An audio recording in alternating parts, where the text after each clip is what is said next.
Estamos bien. Volvemos a estar en sesión. Estado de Utah contra Melissa Johnson Fawcett. Caso que termina en 0142. Tengo a la señorita McCarthy aquí con la señorita Johnson Fawcett.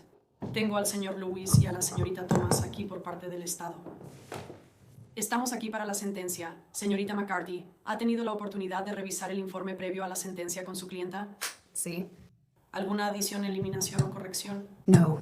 También dejaré constancia, para beneficio de los miembros del público que están aquí, así como para el Estado y la señorita Johnson Fawcett, que he revisado cada una de las declaraciones de impacto de las víctimas que se han presentado. Ha habido algunas que se han duplicado en la forma en que se presentaron, algunas estaban adjuntas al informe previo a la sentencia, algunas se presentaron de manera independiente, algunas se presentaron más de una vez de forma independiente. Revisé 2 y 3 veces cada una de ellas y las he leído en su totalidad. Agradezco los comentarios tan considerados de cada parte que eligió participar. Señorita Thomas, si pudiera resumir cuál es la pena prevista según el acuerdo previamente establecido, solo para que podamos comenzar y asegurarnos de que no haya malentendidos. Juez, el acuerdo fue 2 sentencias consecutivas. En el primer delito grave de primer grado, de 5 a cadena perpetua. El segundo, un delito grave de segundo grado con una agravante por uso de arma, lo que lo aumentaría de 1 a 15 años a 2 a 20 años. Y luego el segundo delito grave de segundo grado, de 1 a 15 años. Entonces, básicamente, solo para asegurarme de que todos estemos en la misma página, estamos hablando de una sentencia de 8 años a cadena perpetua. Sí. Entendido. Señorita McCarthy, ¿ese es su entendimiento y el de su cliente? Sí. Muy bien, le voy a ceder la palabra. Luego escucharé al Estado y a los participantes que, señorita Thomas, según entiendo habíamos indicado, 2 representantes de la familia, así como un abogado si así lo deseaban. Sí, señor. Y luego los comentarios del Estado, y después escucharemos a la señorita Johnson Fawcett, y luego, señorita McCarthy, usted tendrá la última palabra. Le cedo la palabra, señora.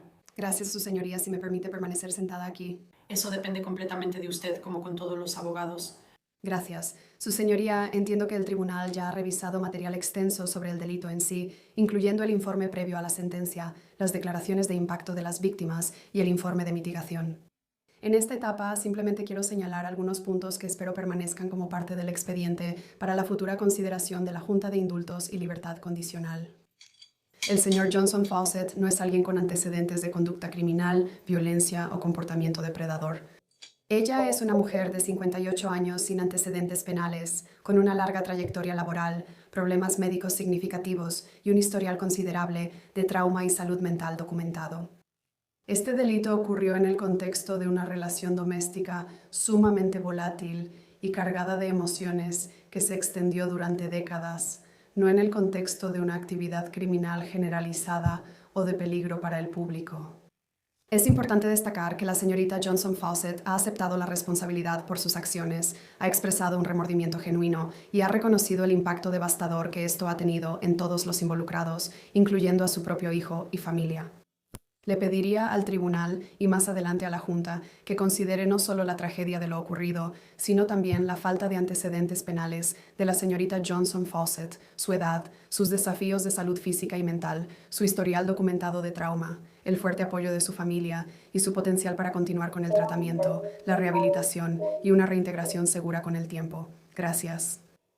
Señorita McCarthy, gracias. Señorita Thomas, ¿cómo le gustaría proceder con sus comentarios y los comentarios de los familiares? Juez, primero me gustaría pedirle al señor Cameron Johnson que se dirija al tribunal. Por supuesto. ¿Puede pasar el señor Johnson?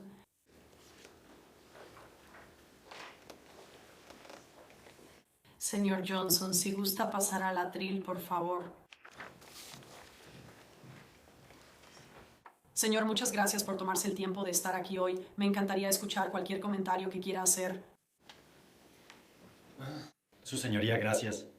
Primero que nada, me gustaría agradecerle a usted y a todos los abogados involucrados por todo su arduo trabajo y dedicación a este caso. Mi nombre es Cameron Johnson y soy el único hijo de la víctima, Corey Fawcett, quien fue asesinado el 6 de enero de 2024, y de la acusada, Melissa Johnson Fawcett. Debido a las circunstancias que rodearon los eventos del 6 de enero, esencialmente he perdido a ambos padres y hoy estoy aquí completamente solo y sin ningún apoyo familiar inmediato. Como hijo único, todo mi mundo giraba en torno a mis padres, a quienes amaba profundamente. Los tres juntos como familia es todo lo que he conocido.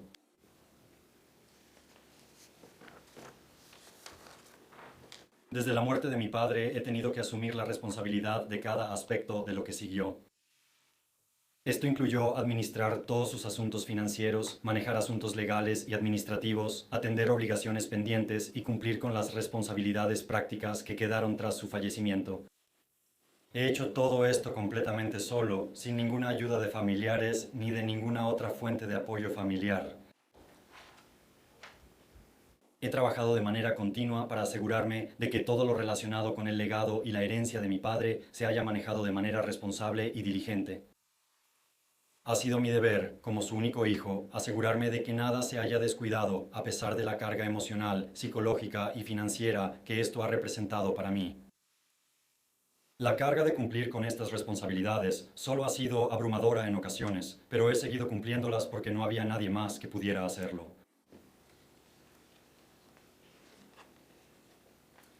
Como hijo único, la soledad ha sido profunda. No ha habido una carga compartida, ni familia en quien apoyarme, ni nadie que ayude a sobrellevar las consecuencias emocionales y cotidianas de lo que ocurrió. Esto me ha dejado con una profunda y duradera sensación de abandono. Debido a que gran parte de mi energía se ha dedicado a manejar responsabilidades y simplemente seguir adelante, siento que realmente no he tenido la oportunidad de llorar plenamente la muerte de mi padre.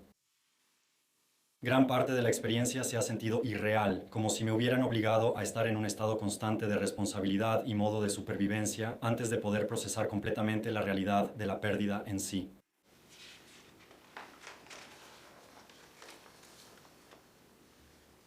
El impacto de estos eventos es permanente y cambia la vida para siempre. Lucho a diario con la pérdida de ambos padres, lo cual ha cambiado fundamentalmente casi todos los aspectos de mi vida y mi sentido de estabilidad. Sufro de ansiedad severa, trastorno de estrés postraumático, trauma psicológico, estrés crónico e hipervigilancia debido a la sangre y los agujeros de bala que presencié en mi casa después de que la policía me permitió entrar. Los olores y las imágenes están grabados permanentemente en mi memoria.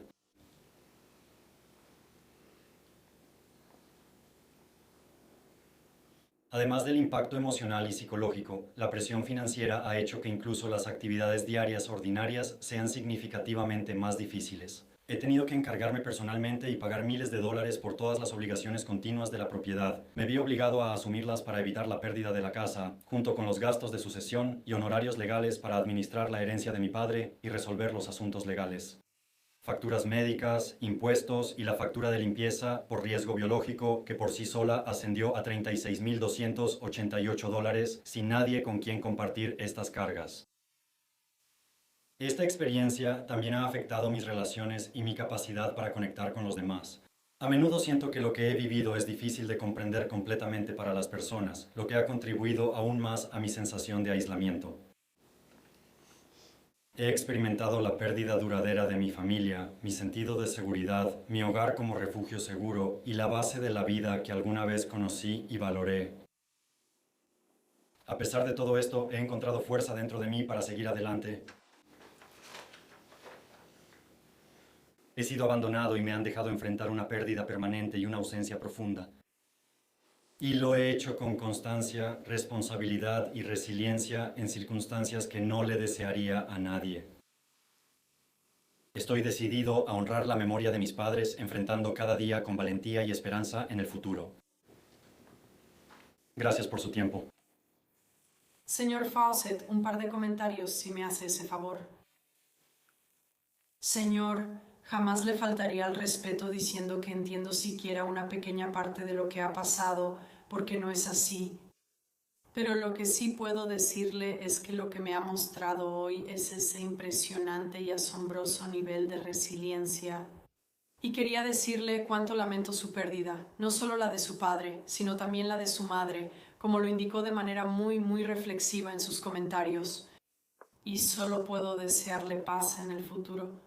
Y mi esperanza es que este proceso, al terminar hoy hasta cierto punto, pueda permitirle algo de ese tiempo del que ha hablado tan elocuentemente en cuanto a avanzar en su sanación. Y quería decirle muchas gracias por estar aquí hoy. Gracias. Gracias. Señorita Thomas, Sabrina Smith. Para el campus, maravilloso.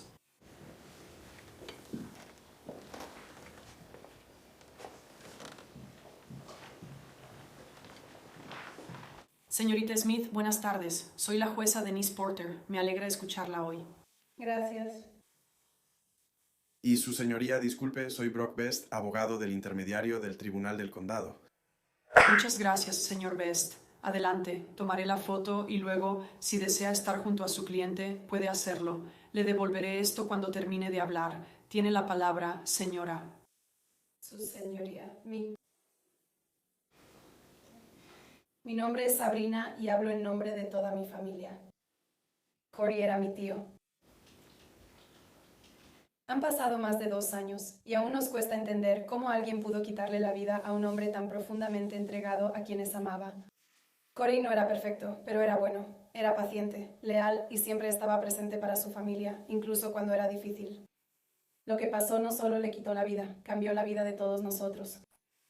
En muchos sentidos, se siente como si lo hubiéramos perdido 2 veces. Años antes de su muerte, la acusada puso barreras entre Corey y nosotros.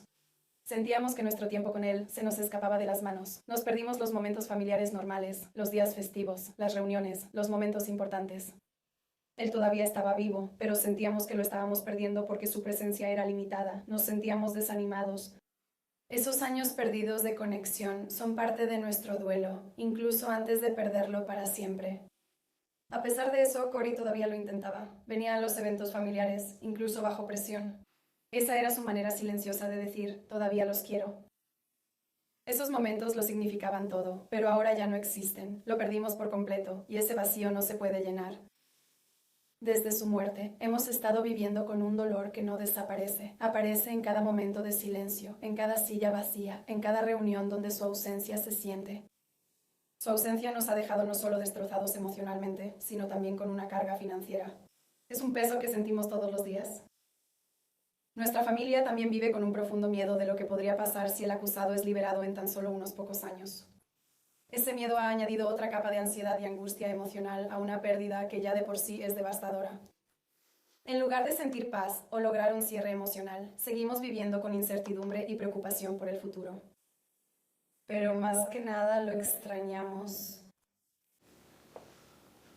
Su risa, su calidez, su manera de hacer que los demás se sintieran importantes. Corey no merecía lo que le pasó y llevaremos su pérdida para siempre. Les pedimos que consideren todo el peso de esto. La vida que fue arrebatada, los años que perdimos antes y el dolor duradero con el que vivimos. No podemos superar esto, lo llevamos cada día. Gracias, José, positivamente. Señora, muchas gracias por tomarse el tiempo de estar aquí hoy, por sus comentarios por escrito y por su enfoque reflexivo hacia esto. Entienda que le diré lo mismo, que no puedo comprender completamente la pérdida por la que está pasando. Y lamentablemente, nada de lo que el sistema de justicia penal pueda hacer puede arreglar esto porque no podemos traerlo de vuelta. Pero lo que sí puedo hacer es hacerle saber que yo, junto con cada persona con la que tengo el placer de trabajar, le damos a esto la máxima importancia y así continuaré haciéndolo. Y también le deseo nada más que paz y buenos recuerdos de su tiempo con su ser querido. Gracias. Gracias. Y entonces, abogado, permítame devolverle esta maravillosa foto. ¿Tiene algún comentario que le gustaría hacer, señor? No, no lo haré. Gracias. Señorita Thomas, comentarios del Estado. Gracias, juez. No voy a extenderme mucho porque la sentencia ya está mayormente acordada, aunque no creo que hayamos hecho mucho en este caso que demuestre que lo lograste. Así que sí quiero proporcionar una explicación de cómo llegamos al acuerdo al que llegamos. Para empezar, algunos asuntos administrativos. Vamos a solicitar una restitución para la Oficina de Víctimas del Crimen de Utah. El total que hemos recibido hasta ahora de ellos es de $3,092.08. Estoy segura de que va a ser mucho mayor, especialmente considerando lo que acaba de mencionar el señor Johnson sobre la renovación o restauración de la casa que tuvo que hacerse. Además, él está en tratamiento, como era de esperarse, y le gustaría que la restitución permanezca abierta para poder abordar esas reclamaciones en el futuro. Así que supongo que pediría que se ordene esa cantidad en este momento para la VC y que permanezca abierta. En el momento de la declaración de culpabilidad, en este caso, mencioné el requisito legal de que el Estado dejara constancia de que reducir la acusación de asesinato de un delito grave de primer grado a uno de segundo grado era en interés de la justicia. Necesito agregar un poco más sobre eso al expediente porque los intereses de la justicia que están involucrados aquí son enteramente los de la familia y no tienen nada que ver con la acusada ni con su conducta. Con eso me refiero a que estábamos completamente preparados para ir a juicio y teníamos bastante confianza en el resultado. Pero dejamos la decisión en manos de la familia porque ellos son quienes sufrieron el impacto. Y como ya lo has reconocido, no hay manera de medir cuál es ese impacto, especialmente en alguien como Cameron Johnson, quien ama a su madre y odia lo que hizo, y amaba a su padre y lo extraña terriblemente. Y él está atrapado en esa terrible división, supongo, sobre dónde depositar sus lealtades. Él está en una posición terrible. La familia tuvo que tomar la decisión de si querían ir a juicio, revivir el asesinato. La evidencia que habría acompañado eso, la incertidumbre que acompaña a un juicio conjurado y los posibles años sin una resolución final debido a posibles apelaciones. Y considerando todos esos factores, determinaron que deseaban ofrecer el acuerdo y concluir el caso. Y eso fue lo que hicimos. No tuvo nada que ver con creer que algo relacionado con la señorita Cameron o Johnson Fawcett, nada sobre ella o su situación nos hizo pensar que se debía mitigar lo que ocurrió en este caso. La evidencia habría demostrado al juez y al jurado que el 6 de enero de 2024 ustedes han escuchado parte de la evidencia de la audiencia preliminar. Pero hay aspectos de eso que faltaron y que creo que es importante que ustedes conozcan en este momento. Esa evidencia fue que en esa fecha la acusada y su esposo de muchos años, Corey, estaban involucrados en algún tipo de disputa. Hubo gritos, hubo momentos desagradables y sabemos esto porque Cameron escuchó parte de eso en llamadas telefónicas con su mamá. Pero de lo que hay una clara falta de evidencia es de que haya habido algún tipo de violencia física por parte de la víctima, Corey, hacia la acusada. Ella había afirmado inicialmente y en la llamada al 911 que él la estaba agrediendo y que él le había pegado en la cabeza. Con un vaso o una piedra o una cuerda es un objeto pesado de metal o no de metal, pero un objeto decorativo pesado. Ese es un objeto del que hubiera sido especialmente adecuado levantar huellas dactilares y no había huellas de él en ese objeto. Después, ella afirmó que podría haber sido la muleta que él usó para golpearla en la cabeza. Eso es un poco difícil de imaginar, que él se hubiera equilibrado y luego hubiera balanceado ese objeto tan incómodo sobre sí mismo y hacia su cabeza, y simplemente no es muy probable. Y también dijo en algún momento que pensó que podría haber sido un vaso porque él estaba bebiendo alcohol ese día, que podría haber usado el vaso del que estaba bebiendo para golpearla en la cabeza. Él no tenía alcohol en su sistema en la autopsia. Esa fue otra mentira de la acusada. No solo eso, sino que fue examinada por oficiales de policía en la escena, paramédicos en la escena, un médico de la sala de emergencias e incluso se le realizó una tomografía computarizada. No hubo Absolutamente ninguna evidencia de ningún tipo de trauma en la cabeza, ni siquiera de un incidente leve que le hubiera causado un traumatismo en la cabeza. Los oficiales y paramédicos están acostumbrados a ver cosas pasajeras, señales de violencia doméstica y abuso, y no vieron nada de eso en la acusada. Sí vieron una marca en su cuero cabelludo que el oficial pensó que probablemente era más bien una peca o un lunar que una señal de lesión. La tomografía computarizada salió completamente limpia y el médico de urgencias no encontró señales de lesión.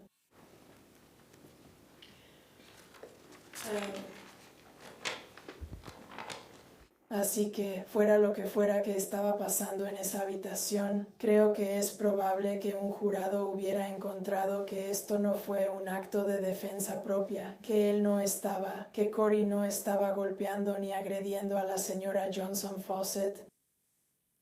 En algún momento durante su disputa, la acusada sacó un arma y empezó a disparar. Había agujeros de bala en las paredes y el techo de su habitación.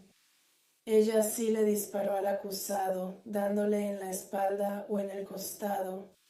Eso habría ocurrido cerca o en la puerta de su habitación, ya que él, al parecer, estaba saliendo del cuarto y fue a corta distancia, que se alojó en su columna vertebral.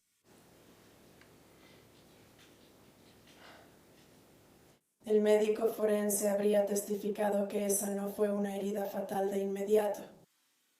Él pudo haber sobrevivido a esa herida si hubiera recibido atención médica de inmediato.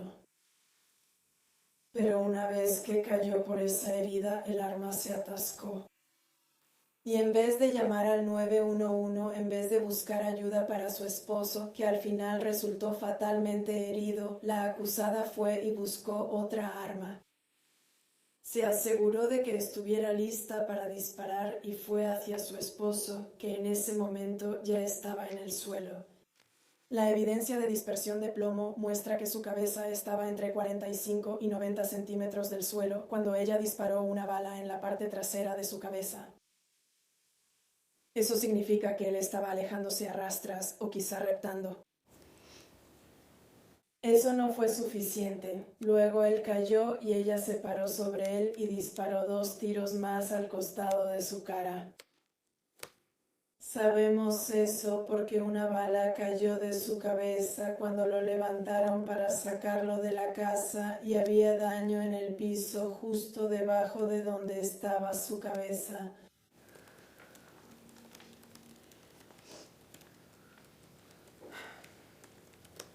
Ese engaño no terminó ahí con la acusada. Luego ella devolvió el arma a su funda y regresó el arma enfundada a su bolsa. Puso la bolsa en una banca en su recámara y luego cubrió todo con montones de ropa y otros objetos en un intento de ocultar esa arma. Luego puso la otra arma que se había atascado sobre la cama, y esa es la que admitió ante la policía haber usado. El comentario de la acusada en el informe previo a la sentencia de que no recuerda haber usado una segunda arma no es creíble. Es tan poco creíble que resulta absurdo. No hay manera de que no pudiera recordar todos sus actos que la llevaron a encontrar, usar, esconder y luego mentir sobre la presencia y el uso de esa arma. La acusada hace otras afirmaciones en el informe de presentencia que no están respaldadas por ninguna evidencia, principalmente que Corey Fawcett era abusivo. Es cierto, aparentemente, que había una relación antagónica, que peleaban mucho, que con frecuencia no se trataban bien el uno al otro. Pero no hay testigo alguno que haya dicho que él alguna vez la maltrató físicamente. Su señoría, esto fue una serie de actos a sangre fría por parte de la acusada y decisiones que ella tomó. Por eso solo pudimos hacer la oferta que hicimos para ayudar a la familia a superar lo que tenía que superar, pero también para propiciar cierta rendición de cuentas por lo que ella decidió y por lo que hizo ese día. Por eso exigimos que todas estas penas se cumplieran de forma consecutiva. Esto no fue defensa propia.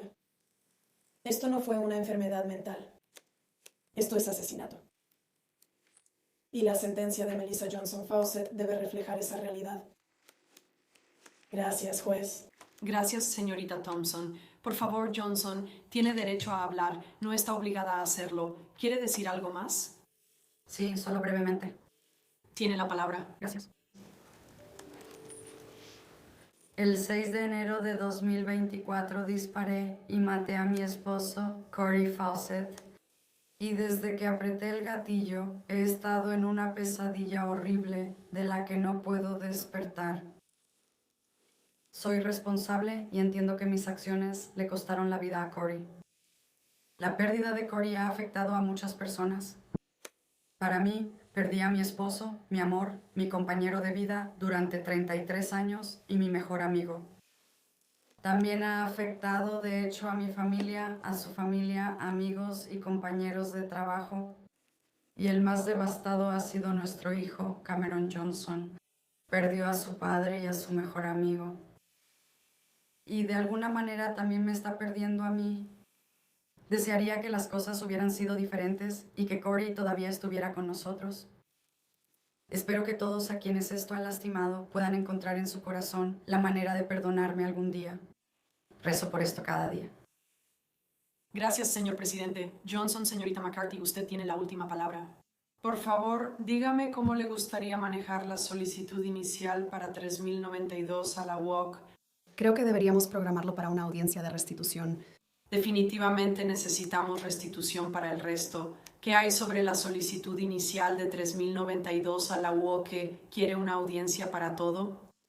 Creo que eso sería apropiado. Está bien, haremos eso al final de estos comentarios. Entonces, comentarios finales de la abogada. Gracias, soy Jordán y represento a la defensa. Primero quiero disculparme por llegar tarde. Estaba llevando a cabo la audiencia sobre la capacidad mental con la jueza Pullens, así que gracias por su paciencia.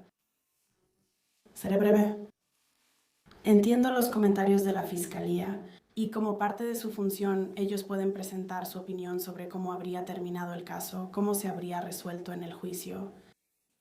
La verdad es que no estamos aquí en un juicio. Mi clienta, como acaba de decir, está asumiendo la responsabilidad por las acciones que ocurrieron. Nadie en el juicio ni aquí en ningún momento habría dicho que ella no apretó el gatillo y mató a su esposo. Creo que sí hay cierto desacuerdo sobre lo que llevó a ese momento. No fuimos a juicio por eso. No presentamos pruebas. No presentamos testigos.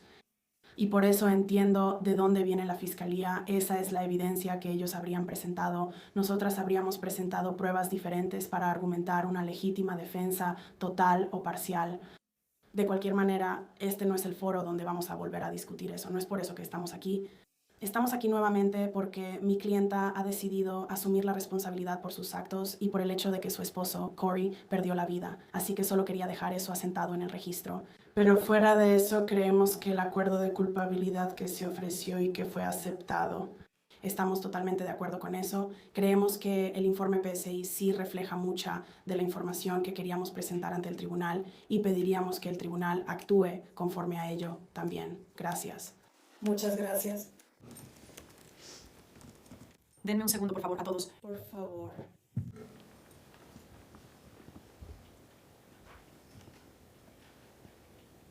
Señorita Johnson Fawcett, he tenido la oportunidad de revisar la información sobre el impacto en la víctima. Hoy he escuchado a 2 representantes de la familia, así como a usted, abogada, al Estado, y he revisado todos los documentos presentados. Hasta hace aproximadamente 1 hora. Si se presentó algo en la última hora, no lo vi. Pero fuera de eso, he revisado toda la documentación que se ha proporcionado en este caso.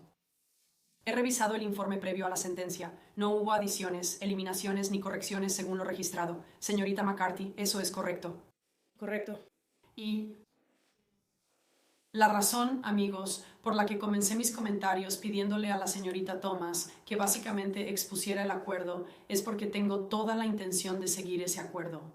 El acuerdo de la señorita Johnson Fawcett es que estas sentencias se cumplan de manera consecutiva. Consecutivo significa una tras otra. Eso significa la sentencia más larga posible. Que sean concurrentes significaría que se cumplen al mismo tiempo y a veces eso puede hacer que la condena sea un poco más corta. Ese no es el acuerdo en este caso. El acuerdo en este caso de todas las partes es que cada uno de estos cargos se cumpla de manera consecutiva, lo que significa uno tras otro tras otro. Señorita McCarthy, eso es correcto y como se refleja en el informe previo a la sentencia, ¿verdad? Sí, Señorita Thomas, eso es también lo que usted entiende. así es. Habiendo revisado el informe previo a la sentencia, la aportación de APMP, la aportación de todas las partes, así como las circunstancias agravantes y atenuantes y otros requisitos legales. La señorita Johnson Fawcett, de hecho, tiene básicamente Un historial delictivo prácticamente inexistente, pero señorita Johnson Fawcett, eso no elimina la razón por la que estamos aquí. Estamos aquí porque le quitó la vida a su esposo y usted ha llegado a un acuerdo que la mantendrá en prisión por un tiempo increíblemente largo, si no es que francamente por el resto de su vida. Eso ya no estará en mis manos. Eso estará en manos de la Junta de Indultos y Libertad Condicional de Utah. Estoy segura de que la señorita Annette y la señorita McCarthy le han explicado ese proceso con gran detalle. Tomando en cuenta todo lo que se me ha presentado, el acuerdo de culpabilidad al que todas las partes han llegado es apropiado. Por asesinato, un delito grave de segundo grado, señorita Johnson Fawcett, usted es sentenciada a... Eso es de 2 a 20 años. Sí, señor. De 2 a 20 años en la prisión estatal de Utah. Recomendaré que se te dé crédito por el tiempo que ya has cumplido. En esta causa, has estado bajo custodia continua desde el día del delito. Por la descarga ilegal de un arma de fuego, delito grave de primer grado, te sentencio de 5 años a cadena perpetua en la prisión estatal de Utah y por obstrucción de la justicia, delito grave de segundo grado, de 1 a 15 años en la prisión estatal de Utah. Cada uno de estos cargos, de acuerdo con el acuerdo y considerando las circunstancias agravantes y atenuantes discutidas por todos los abogados, se cumplirán de manera consecutiva. Eso significa que, en términos prácticos, para todos aquí, es una sentencia de 8 años a cadena perpetua. La recomendación de otorgar crédito por el tiempo cumplido es apropiada porque, esencialmente, esa es la disposición legal que establece que se te dará crédito por el tiempo que has estado bajo custodia. Eso es entre tú y la Junta de Indultos y Libertad Condicional. Eso es un ingreso inmediato a custodia.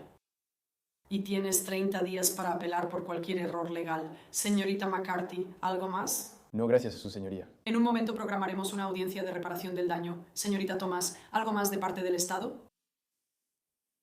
No, gracias, jueza. ¿Cuánto tiempo creemos que necesitaremos para la audiencia de reparación del daño? ¿Necesita ser programada de manera especial?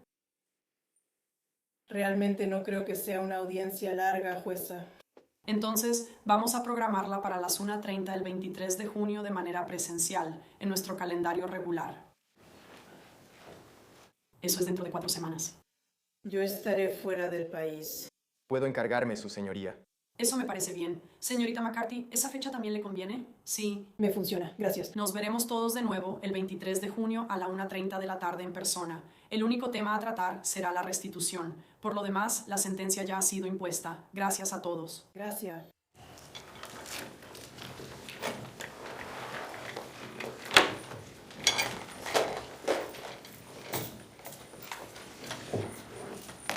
Señorita McCarthy, ¿algo más? No, nada más. Por favor, que tenga una buena tarde. Gracias.